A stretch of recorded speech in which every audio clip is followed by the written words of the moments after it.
Sveiki, aš esu autobuso stotelė. O gal stotelis, nes kalbu vyrišku balsu? Nežinau, aš čia gyvenu, čia miegu, džiaugiuosi ir liūdžiu. Sutinku daugybę skirtingų žmonių, senų ir jaunų. Kartais net užsieniečių.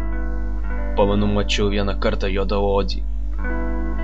Žmonės man patinka. Aš neskirstau jų į blogus ar gerus. Tačiau kartais man skauda, kai jie mane daužo. Aš tada tyliai verkiu ir klausiu, kodėl. Aš jiems nieko nepadariau. Aš nieko iš jų nereikalauju. Aš tiesiog čia gyvenu. Sakot, yra daugiau tokių stotelių kaip aš?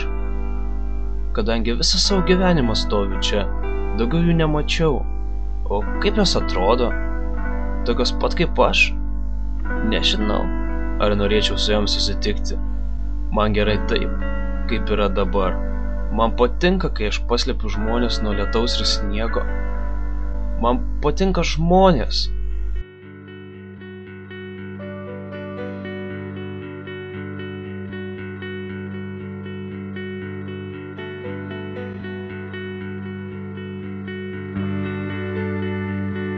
Ar aš turiu draugų? Nežinau. Aš žinau, kad moku išklausyti. Klausyk, čia važiuoja nors vienas iš tavo stotelės. Nevažiuoja?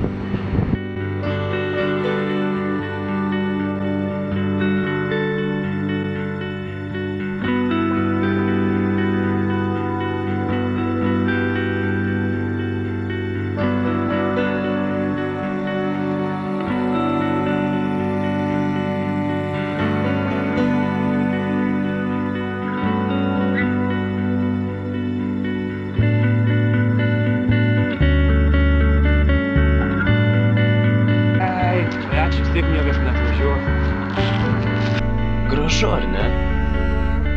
Man patinka, kai mane aplanko žmonės. Aplankykit ir jūs.